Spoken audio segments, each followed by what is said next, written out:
నమస్తే welcome to our channel నేను సౌజన్య TDP 34 మంది అభ్యర్థులను ప్రకటించడం జరిగింది వాళ్ళ లిస్ట్ కనుక మనం చూసుకున్నట్లయితే మొదటిగా శ్రీకాకుళం పార్లమెంట్ నర్సన్నపేట బొగ్గు రమణమూర్తి గారి పేరు అలాగే విశాఖపట్నం గాజువాక నియోజకవర్గం పల్లా శ్రీనివాసరావు అనకాపల్లి పార్లమెంట్ చోడవరం నియోజకవర్గం కేఎస్ఎన్ఎస్ రాజు అనకాపల్లి మాడుగుల నియోజకవర్గం పైలా ప్రసాద్ కాకినాడ ప్రతిపాడు నియోజకవర్గం వరపుల సత్యప్రభ అమలాపురం రామచంద్రపురం నియోజకవర్గం వాసంశెట్టి సుభాష్ రాజమండ్రి రూరల్ నియోజకవర్గం గోరంట్ల బుచ్చయ్య చౌదరి అరకు రంపచోడవరం ఎస్టీ నియోజకవర్గం మిర్యాల శిరీష రాజమండ్రి కొవ్వూరు ఎస్సీ నియోజకవర్గం ముప్పిడి వెంకటేశ్వరరావు ఏలూరు దెందులూరు నియోజకవర్గం చింతమనేని ప్రభాకర్ గోపాలపురం నియోజకవర్గం మద్దిపాటి వెంకటరాజు పెద్దకూరపాడు నియోజకవర్గం భాష్యం ప్రవీణ్ గుంటూరు వెస్ట్ నియోజకవర్గం పిడుగురాల మాధవి గుంటూరు ఈస్ట్ నియోజకవర్గం మహమ్మద్ నజీర్ గురజాల నియోజకవర్గం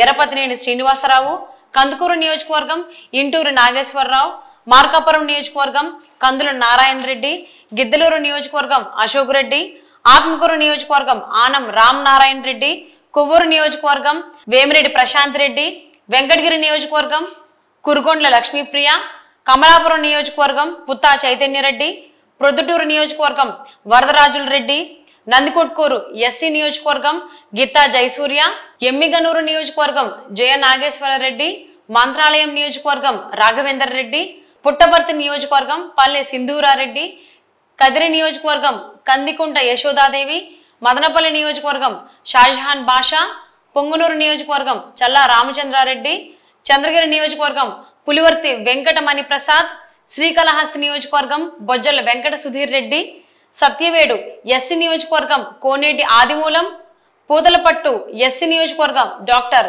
కలికిరి మురళీమోహన్ గారుగా మనం ఇంతకు ముందు 94 మందిని అభ్యర్థుల్ని ప్రకటించడం జరిగింది ఒకటేసారి రెండో విడతగా 34 మందిని అభ్యర్థుల్ని టీడీపీ ప్రకటించింది మొదటిసారిగా చూసుకుంటే శ్రీకాకుళం పార్లమెంట్కి సంబంధించి నర్సన్నపేట నియోజకవర్గం బొగ్గు రమణమూర్తి గారిని ఎంపిక చేసుకున్నారు ఆయన గురించి ఆయన అక్కడ దానిగా ఆ నియోజకవర్గానికి సంబంధించి ఆయన అంత పట్టుందంటారు ఆయనకి 1-2 సార్లు మామూలుగా పరిశీలిస్తారు ఇంతకుముందు గతంలో కానీ ఇప్పుడు 6 సార్లు పరిశీలించి ప్రజాభిప్రాయం సేకరించిన తర్వాత వచ్చినటువంటి పేర్లు ఇవన్నీ ఓకే ఈ అభ్యర్థులు అందరూ కూడా నరసన్నపేట కావచ్చు మిగిలిన అభ్యర్థులు ఎవరైనా సరే ప్రతి వాళ్ళకు కూడా 1-6 సార్లు ఇప్పుడు ఈ ప్రకటించిన 34 మంది అభ్యర్థులు చూసుకుంటా ఉంటే కొత్త వాళ్ళని ప్రకటించడం కూడా జరిగింది ఇందుట్లో ప్రతి వాళ్ళ గురించి కూడా 1-4 సార్లు 6 సార్లు వీళ్ళ గురించి ప్రతి ఒక్కళ్ళ అభిప్రాయాలు అంటే కార్యకర్తలు అయితే ఎంతమంది ఉన్నారో దాంట్లో తెలుగుదేశం పార్టీ సభ్యత్వం ఉన్నవాళ్ళు ఎంతమంది ఉన్నారో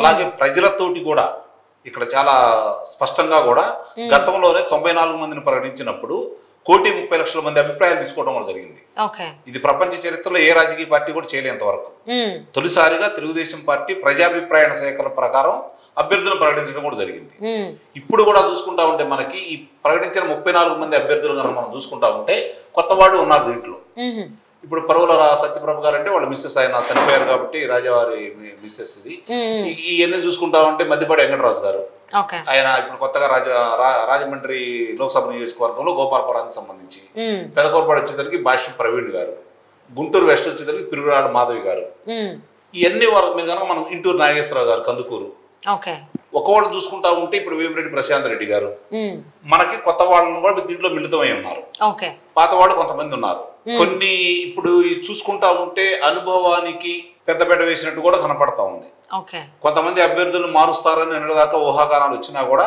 తిరిగి వాళ్లే ఉన్నారు అందుట్లో ఎలాంటి సందేహం కూడా ఏం లేదు ఆ ఉండా అభ్యర్థులు కనుక మనం చూసుకుంటా ఉంటే ఇక్కడ కొత్త వాళ్ళు పాత వాళ్ళు కలిసి మనకి ఇక్కడ ఒక సమన్వయంతో ముందుకెళ్లారు ఇది తెలుగుదేశం పార్టీ వాళ్ళు ప్రకటించినటువంటి 34 మంది అభ్యర్థులు గతంలో ప్రకటించినటువంటి 94 మంది అభ్యర్థులు అప్పటికంటే 128 మంది అయ్యారు అంటే ఇంకో 16 మందినే ప్రకటించాలి ఇది కనుక చూసుకుంటా ఉంటే ఈ ప్రకటనలు ఇప్పటి వరకు చూసుకుంటా ఉంటే చంద్రబాబు నాయుడు గారు ఆయన అంటే 95లో ఆయన ముఖ్యమంత్రి తెలుగుదేశం పార్టీ అధ్యక్షుడు అయిన తర్వాత తొలిసారి ఇన్ని రోజుల ముందు ఇలా ప్రకటించడం అనేది రాకుండానే ఇది కూడా ఒక చరిత్ర సృష్టించుకున్నాడు ఆయన గతంలో ఎప్పుడూ లేదు చివరి దాకా చివరి రోజు కూడా అంటే ఇంకొక గంటలో అయిపోతుంది ఈ రోజు అనుకున్న సందర్భంగా కూడా అభ్యర్థులను ప్రకటించిన సందర్భాలు ఉన్నాయి. అలాంటిది ఇంత ముందుగా ప్రకటించారు అంటే దీని మీద ఎన్ని రోజుల నుంచి ఆయన మనకి ఉన్నారు. అందుట్లో ఆ పార్టీ నుంచి వచ్చిన వాళ్ళు కూడా ఉన్నారు దీంట్లో. ఓకే, సో వైసీపీ నుంచి వచ్చిన వాళ్ళు కూడా ఉన్నారు. ఇప్పుడు సత్యవేడు కోనేటి ఆదిమూలం గారు. ఇప్పుడు వీళ్ళందరినీ కనుక మనం చూసుకుంటా ఉంటే అక్కడ ప్రజాభిప్రాయం ప్రకారం అటు నుంచి వచ్చిన వాళ్ళు ఇటు నుంచి వచ్చిన వాళ్ళని వీళ్ళందరినీ చూసుకొని ఇప్పుడు ప్రకటించడం కూడా జరుగుతూ ఉంటుంది. ఈ ప్రకటించిన వాళ్ళందరినీ కూడా మనం చూసుకుంటా ఉంటే ఈ రోజు ప్రజలకి సంబంధాలు గతంలో ఉన్నటువంటి శాసనసభ్యులు ఉన్నారు దీంట్లో పనిచేసిన వాళ్ళు, అంటే అనుభవంతో ఉన్నారు. ఈ అనుభవాలని దీన్ని అందరినీ కలిపేసి ఇప్పుడు ఆనం రామనారాయణ రెడ్డి గారి గురించి మనం మాట్లాడుకున్నా కూడా మరి ఆయన మొట్టమొదటి నుంచి కూడా ప్రజలతో ఆయన కుటుంబమే ఒక విశిష్టమైన కుటుంబం నెల్లూరు జిల్లాలో. మరి అలాంటి వ్యక్తి ఈ రోజు తిరిగి మొన్న వచ్చారు అంటే ఇప్పుడు దాకా ఎందుకు ప్రకటించలేదు అనే దాన్ని కనుక మనం చూసుకుంటా ఉంటే వారి కుమార్తె కూడా అని అనుకున్నారు. సరే, ఇవన్నీ చూసుకుంటా ఉంటే మనకి ఇక్కడ కనపడ్డ ప్రతి వాళ్ళు కూడా ఈ పోటీలో ఉన్న వాళ్ళు ప్రతి వాళ్ళు కూడా నేను ఇందాక మనకి ఉదాహరించినట్టు 1కి 6 సార్లు ఈ అభ్యర్థులు మీకు ఇష్టమైతే నొక్కండి, లేదంటే 100కి నొక్కండి అని దాని మీద చూసుకుంటా ఉంటే అట్లా అభ్యర్థులు ఎవరైతే ఆశావాహులు ఉన్నారో, ఎవరైతే వీళ్ళు అనుకుంటున్నారో వాళ్ళందరి పేర్లు ప్రజల దగ్గరికి వెళ్ళిన తర్వాత అత్యధికులు ఎవరి పేరు అయితే చెప్పారో వాళ్ళ పేర్లు మాత్రమే ఇక్కడ వేయటం కూడా జరిగింది. వైసీపీ నుంచి వచ్చిన వాళ్ళు కూడా ఉన్నారు. ఇప్పుడు సత్యవేడు కోనేటి ఆదిమూలం గారు ఉన్నారు. ఇక్కడ మిగిలిన అందరూ కనుక మనం చూసుకుంటా ఉంటే ప్రతి వాళ్ళను కూడా 1కి 4 సార్లు ఇందుట్లో కొంతమంది అంటే అందరికి ఇష్టమైన వాళ్ళు ఉండకపోవచ్చు, ఆశావాహులు కొంతమంది పోటీలో ఉన్నారు. వాళ్ళని కాదని చెప్పినప్పుడు ఎప్పుడైతే ప్రకటించారో వాళ్ళతోటి మాట్లాడి, గతంలో ఇట్లా జరగల, వాళ్ళతో ముందుగా మాట్లాడి ఫలానా వాళ్ళకి ప్రకటిస్తున్నామని చెప్పి ఈ అభ్యర్థులందరినీ ప్రకటించారు. మీకు అభ్యర్థులకు సంబంధించి ఇక్కడ చూసుకోండి, వరుసనే అభ్యర్థుల వయసు 25 సంవత్సరాల నుంచి 35 సంవత్సరాలు ఇద్దరు ఉన్నారు. అలాగే 36 నుంచి 48 సంవత్సరాలు 8 మంది ఉన్నారు. 46 నుంచి 60 సంవత్సరాలు 9 మంది ఉన్నారు. అంటే మనకి ఇక్కడ 60 సంవత్సరాలు దాటిన వాళ్ళు 5గురే ఉన్నారు 34లో. ఇది ఒకటి బాగా అర్థం చేసుకోండి. ఈ పురుషులు వచ్చేదానికి 27 మంది, మహిళలు 7గురు ఉన్నారు. ఇక్కడ అసలు దీనికంటే కూడా విద్యార్థులు ఎంతమంది ఉన్నారో ఒకసారి చూడండి మీరు. విద్యార్థి అయితే PhD అయితే ఒకరు ఉన్నారు. ఈ 34 మందిలో చూసుకుంటే 34 మందిలో పోస్ట్ గ్రాడ్యుయేట్ లో 11, గ్రాడ్యుయేట్లు 9, ఇంటర్మీడియట్ కంప్లీట్ చేసిన వాళ్ళు 8, 10 అంతకంటే తక్కువ ఉన్న వాళ్ళు 5గురు. అంటే 34 మందిలో 5గురు మాత్రమే 10వ తరగతి లోపు వాళ్ళు. మిగిలిన అందరూ చూసుకుంటా ఉంటే మిగిలిన 29 మంది కూడా ఇంటర్మీడియట్ నుంచి ఆ పైన వాళ్ళే ఉన్నారు. పోస్ట్ గ్రాడ్యుయేషన్ వాళ్ళే 11 మంది ఉన్నారు. గ్రాడ్యుయేట్ చేసిన వాళ్ళు 9 మంది ఉన్నారు. PhD చేసిన అంటే 21 మంది వాళ్ళే ఉన్నారు. అంటే ఇక్కడ విద్యతో పాటు ప్రజల్లో వాళ్ళకు ఉన్నటువంటి పేరు ప్రతిష్టలను కూడా దృష్టిలో పెట్టుకొని గతంలో శాసనసభ్యులుగా చేసిన వాళ్ళని తిరిగి మళ్ళీ కొనసాగిస్తూ, అంటే కొంతమంది ఇందులో ఫైర్ బ్రాండ్లు ఉన్నారు, చింతమనేని ప్రభాకర్ గారు లాంటి వాళ్ళు కొంతమంది, అలాగే ఎర్రపత్తిని శ్రీనివాసరావు గారు లాంటి వాళ్ళు కొంతమంది ఫైర్ బ్రాండ్లు ఉన్నారు. ఆ నియోజకవర్గంలో మమేకమైపోయిన వాళ్ళు ఉన్నారు. ఆ నియోజకవర్గం వాళ్ళదే అనే పేరున్న వాళ్ళు ఉన్నారు. అలాంటి వాళ్ళందరినీ కూడా దీంట్లో పొందుపరిచేసి కొంచెం అనుభవం ఎక్కువ వాళ్ళని కూడా తీసుకోవడం కూడా జరిగింది. ఇలా చూసుకుంటా ఉంటే వరదరాజు రెడ్డి గారు ప్రొద్దుటూరు, అంటే ఇలాంటి వాళ్ళందరినీ మనం చూసుకుంటా ఉంటే ఆనం రామనారాయణ రెడ్డి గారు కావచ్చు, ఇలాంటి వాళ్ళందరినీ మనం చూసుకుంటా ఉంటే అక్కడ ప్రజలతో వయసుతో సంబంధం కాదు. ఇప్పుడు గోరంట్ల బుచ్చి చౌదరి గారు గతంలో 6 సార్లు ఆయన శాసనసభ్యులు, ఒకసారి మంత్రి, తొలి పర్యాయం వస్తుంది అనుకున్నారు. అక్కడ మామూలుగా దానికి సంబంధించినటువంటి కందుల దుర్గేష్ గారు అక్కడ జనసేనకు ఆశపడటం వల్ల ముందే చంద్రబాబు నాయుడు గారు చెప్పారు 23 మంది శాసనసభ్యులు ఎవరైతే గెలిచారో వాళ్ళతో పాటు నాతో పాటు ఉన్న 19 మంది వాళ్ళ స్థానాలు మార్చే అవకాశం లేదని చెప్పారు. అది కూడా సరి చేసుకున్నారు. ఇప్పుడు అట్లా చూసుకుంటా ఉంటే వీళ్ళందరినీ కనుక మనం ఒకసారి పరిశీలన చేసుకుంటా ఉంటే మామూలుగా బయట నుంచి వచ్చిన వాళ్ళు ఎంతమంది అనేది కూడా చూసుకుంటా ఉంటే 2-3 తప్ప మిగిలిన వాళ్ళందరూ కూడా ప్రజలతోటి సత్సంబంధాలు ఉన్నవాళ్ళే.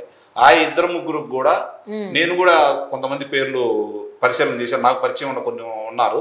వాళ్ళ గురించి నేను జనంలోకి వెళ్ళిన తర్వాత వాళ్ళ గురించి అడిగితే గతంలో వాళ్ళకి కాకుండా వీళ్ళకి ఇస్తున్నారు కదా ఏంటి పరిస్థితి అని చెప్పి నేను అడిగితే ఎక్కువ శాతం మంది అంటే భుజానా వేసుకొని తిరిగిన వాళ్ళు కూడా కొంతమంది అన్యాయులు తప్ప మిగిలిన వాళ్ళందరూ కూడా కొత్త వాళ్ళని యాక్సెప్ట్ చేస్తూనే ఉన్నారు. అంటే ఈ పరిస్థితి ఇవన్నీ చూసుకున్న తర్వాత చంద్రబాబు నాయుడు గారు సరికొత్త ప్రయోగాలని చేస్తున్నారు అనేది మాత్రం ఒకటి అర్థమైపోతా ఉంది. అంటే పూర్తిగా ప్రయోగాలు ఇంకా చేయకపోయినా కూడా అభిప్రాయ సేకరణలో కొన్ని మొహమాటాలు ఉంటాయి. 45 సంవత్సరాల నుంచి ఆయనతో ప్రయాణం చేసే వాళ్ళు ఉంటారు. అవును. లేదంటే ఆయన 95లో అధికారం వచ్చిన కానీ ఆయనతో ప్రయాణం చేసిన వాళ్ళు ఉంటారు. కొంతమందికి తప్పనిసరి పరిస్థితులు ఇచ్చారనిపించినా కూడా, కాకపోతే ఇక్కడ ఏమవుతుందంటే ఈ రోజు ఆంధ్ర రాష్ట్రంలో జరిగే ఎన్నికలు ఎలా జరగబోతున్నాయి అంటే చంద్రబాబు నాయుడు గారు జగన్మోహన్ రెడ్డి గారి మధ్య జరగబోతున్నాయి. చాలా మందికి అర్థం కాని విషయం ఏంటంటే ఇప్పుడు చంద్రబాబు నాయుడు గారు జగన్మోహన్ రెడ్డి గారు ఒక 2 నెలల క్రితం వరకు వీళ్ళిద్దరి మధ్య అనేది జరుగుతూ ఉంది. వీళ్ళిద్దరితోటి పవన్ కళ్యాణ్ అనే వ్యక్తి తీసుకున్నటువంటి చొరవ, ఆయన చేసిన త్యాగం, ప్రజల్లో మమేకమైన విధానం, ప్రజల్లో ఈ రోజు చంద్రబాబు నాయుడు గారు పవన్ కళ్యాణ్ గారు ఇద్దరు కూడా చంద్రబాబు నాయుడు గారి తర్వాత ఆ స్థాయి ప్రజాభిమానాన్ని, అంటే తెలుగుదేశం పార్టీ కార్యకర్తలు కావచ్చు, తటస్థంగా ఉండే వ్యక్తుల నుంచి కూడా ఈ రోజు చంద్రబాబు నాయుడు గారి ముఖ్యమంత్రి చేయడం కోసమే కాకుండా ఈ రాష్ట్రాన్ని కాపాడుకోవడం కోసం పవన్ కళ్యాణ్ గారు తీసుకున్న నిర్ణయాన్ని కూడా వాళ్ళు స్వాగతిస్తున్నారు. ఇప్పుడు ఏదైతే దీంతో పాటు జనసేన అభ్యర్థులు ఉన్నారో వీళ్ళందరూ కూడా ఒక సమన్వయంతో ముందుకెళ్తున్నారు. చిన్న చిన్న పొరపచ్చులు వచ్చినా కూడా టీ కప్లో తుఫాన్గానే ఉంటుంది అయితే నేను భావిస్తున్నాను. అవును. అండ్ ఇంతకు ముందు మీరు అన్నట్టు వైసీపీ నుంచి వచ్చిన కొంతమంది నాయకులు కూడా ఉన్నారు.